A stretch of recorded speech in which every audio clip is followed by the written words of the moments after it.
আমার একটা অভিজ্ঞতা শেয়ার করি। সেটা হচ্ছে ছোটবেলায় যখন স্কুলে পড়তাম, কলেজে পড়তাম, তখন যদি কোনো টাকা পয়সার দরকার পড়তো স্কুল কলেজে, যে কোনো কারণে কোনো টাকা পয়সার দরকার হইলে মাথায় কিন্তু একটা টেনশন থাকতো যে আমার এই কারণে আমার টাকা দরকার।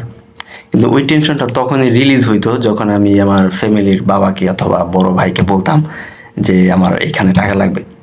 তো এখন আমি কি করতেছি, আমার যে টেনশনটা ওইটা আমি পাস করে দিলাম কাকে, আমার ওই ফ্যামিলি মেম্বারকে, আমার ভাইকে অথবা আমার বাবাকে।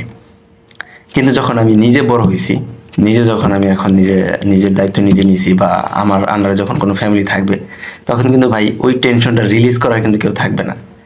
কাউকে কিন্তু আমি এই টেনশনটা রিলিজ করতে পারবো না। ওই নিজের টেনশনটা নিজেকেই ফিক্স করতে হবে এবং নিজেকে ওটা সমাধান করতে হবে।